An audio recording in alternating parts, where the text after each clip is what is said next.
Hi, this is DH Dunn, and we have new update information thanks to a interview that was published with Raph over the weekend. So a little bit of stuff, particularly on some items that I've been very interested in. So let's go check it out. This article is on Shacknews.com. I will link it below. And it does talk about several items that we're really interested in hearing more about, or at least I've been more interested in. Starting with the cougar.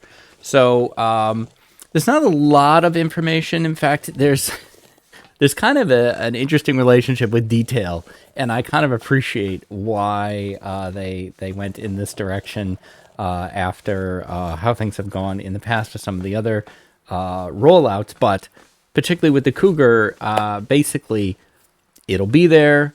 And he definitely acknowledges the feedback. He said, we took the feedback on board. The team worked hard to come up with something that was closer to what our players were looking for without compromising their own vision of the role they want the cougar to play. So I do think that means that the cougar will be, I mean, one thing that the player base, I think for the most part, really emphasized was they wanted it to be something in the world that you could hunt, that it wasn't going to be some kind of quick time event, and that, you know, you could see organic presence of it rather than, you know, HUD elements saying, oh, the cougar's nearby, but rather you would see the evidence of the cougar, kind of like how you see the evidence of the moose. So I feel like that's definitely going to be there. I think what maybe they're holding to is that the cougar will not have that much of a relationship with the other denizens of Great Bear, if you will, that the cougar is not going to hunt wolves or bears, that it will be very, very focused on you. And that's my guess on it. But I think it's going to end up being probably pretty close to what we wanted, or I say what the majority of the player base wanted. There are certainly plenty of people who were very happy with the cougar implementation that was briefly there. And, you know, I'm not here to say that those people are right or wrong. I never saw it, so I never got to see the thing. It was gone before I could even make it show up. And I've avoided, I know that Kimiota has been running cougar runs repeatedly, which is really, really cool by using an older version. But I have not watched any of that because I want to be just surprised. The only time I saw the cougar was in Zach's one stream with it. That was it. The big stuff, the big thing I've been wondering about is the trader. In fact, Annie and I were taking a walk just yesterday, and I was saying, wow, I really wonder what's going to go on with the trader because that's such a big thing. So I think, again, the thing the player base has anecdotally seemed to say is that a lot of people are uncomfortable with the idea that the trader is just this person that's there. A lot of people, and I would put myself in this category, have become attached to the concept of, you know, your survivor, your will, your Astrid being the only person. And while there's occasionally, you could talk about the signal fire or something, there's occasional hints of another person in the world, to actually see another human being would be very impactful and you know, play around with people's sense of immersion, if you will. So they do confirm the trader is a human presence. So some people thought that maybe it might go in some kind of, I don't know, like vending machine system or something. Nope, it's going to be a person. We went through a lot of different versions, says Raph, of the trader, the mechanics around it, the backstory, how it would interact. Really happy with, and I think their players will appreciate. So while I still think that the trader is going to be something that you interact with through a radio or through some sort of system, I think you're going to communicate with the trader. The trader's going to tell you, because the trader's literally trading, so they're going to tell you what they want and what they can give you in return, and then you deliver the thing that they want, and then you allow some time to pass, leave the location probably, come back, and then that item will be there. That's how I think it's going to work. Now, how that communication could happen, it would also actually be, it would be great if it could happen through computers, but then you'd have to wait for an Aurora, which we don't want. So even the radio doesn't work unless you're in an Aurora. I don't know. I don't know. I still, and it does not say here how that communication is happening. However, what it does say is that there's a narrative and a story around the trader, which is very interesting. that you'll have to build trust with the trader. And trust in this article is capitalized. So that's a system. You'll gain access to a deeper story with them that will help you learn a bit more about Great Bear Island and some of the story from before the first flare. They may eventually ask you to help out with specific tasks that have greater rewards attached. We think the system offers a good blend of mechanics and narrative, building on lessons that we have learned, creating the 3 tales. So it does feel a bit more like a tale. And it feels a bit more like, at least in some cases, these are going to be less trades and more quests. Go get me these things or go do this thing, and then I will give you this item. What will they be, though? How we communicate with the trader, I think, is 90% of my emotions around it. Is how are we going to interact? I really don't know what they're going to do. I think if they were going to put a person literally standing in front of us, I think they would be preparing us for that more strongly. We'll see what happens. And I guess one thing that we should point out is that the update is strongly rumored to be coming this week, probably Thursday, the 5th. So we're all obviously very, very excited about that.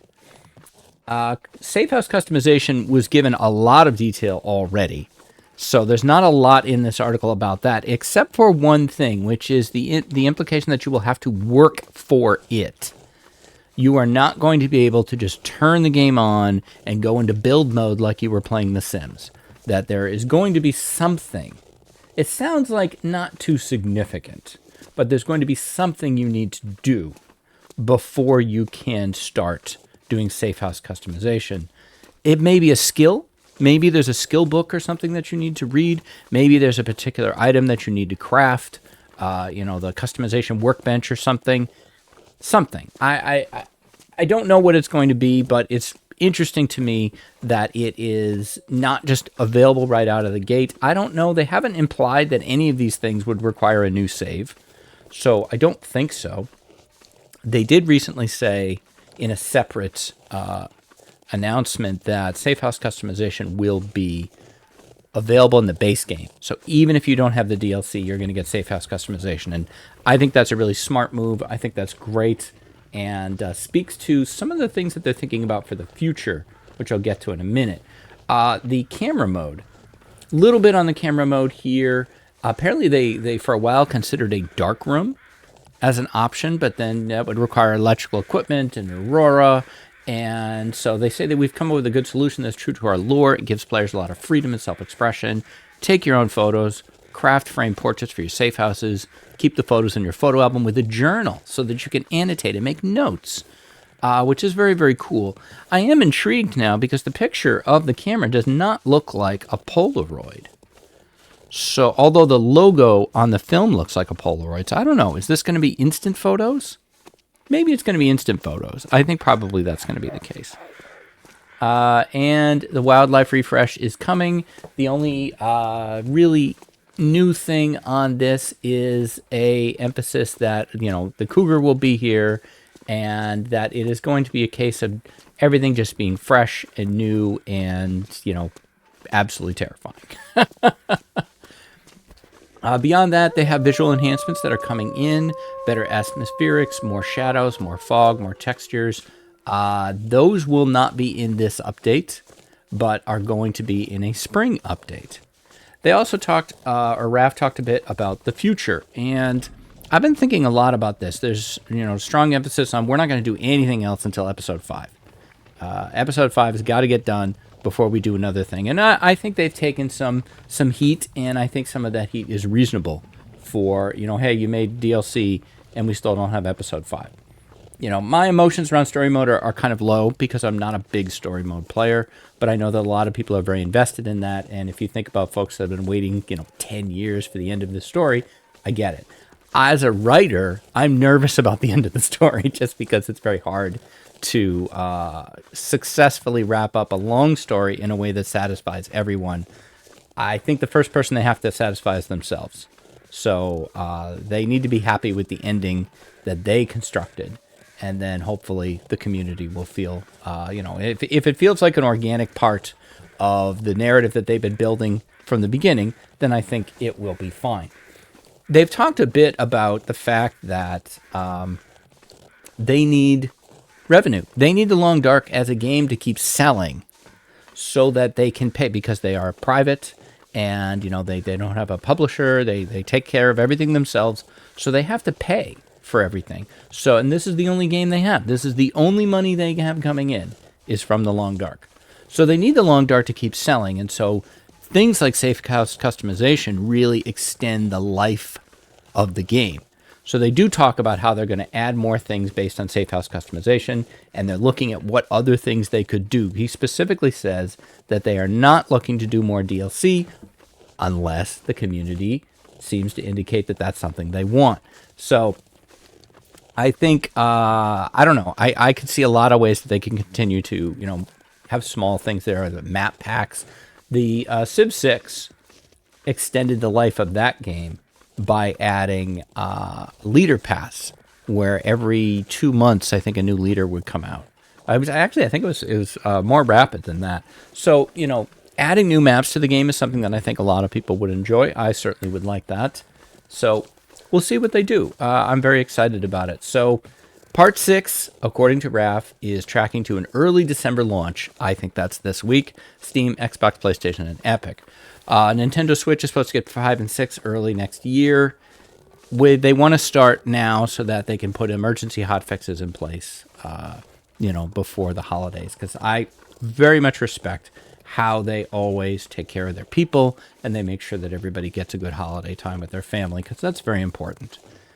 And that's really it. I think this is probably the last thing we're going to know, the last little bits of information before the release, which I really do think is going to be this week.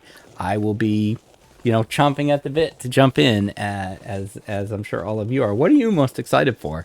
I think at first I really wanted to jump right into safe house customization, but I don't know. Now the things they're saying about the trader make it more intriguing to me than I was before. This idea of a trust system, this idea that you slowly can build. I like that. I like games that have that kind of influence currency, faction currency, where you have to build up your trust with a certain group. It really is all just going to come down for me in how do you communicate with this person? How is that interaction? I honestly just don't want to see them. So I don't want to see them. As long as I don't visually see them, and as long as I don't hear them, I guess I'm going to hear them on the radio. I don't know. How is this going to work? I don't know. It's going to be really, really interesting. The cougar, I'm excited about the cougar. I'm very excited for the cougar. I'm excited to see where that compromise gets done. I think, personally, just from my own viewpoint, this was not a hole in the game for me. I didn't think we needed a super predator, a super bear, which I think is more what it's going to end up being, like a cross between a wolf and a bear. We'll see. The last predator animal they added to the game was the timber wolf, and I think it's fair to say that the timber wolf has a mixed reputation. But I'm excited. I'm always excited to see something new. I'm always excited to get scared. Scare me. Kill me. I'm ready. Very excited about safe house customization, but I have actually 2 different videos on that one. And the wildlife refresh, terrified. I'm absolutely terrified. I'm terrified to not know where everything is, and in a good way, like it's like going to a horror movie and you're like, yeah, scare me. I'm excited to just walk out the door and have no clue.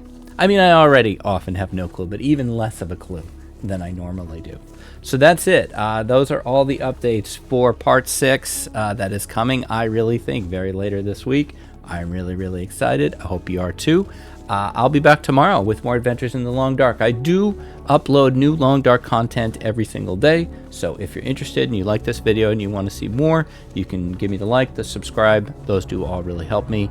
Either way, I hope you have a great rest of your day. Stay safe, take care of each other, and I'll see you next time.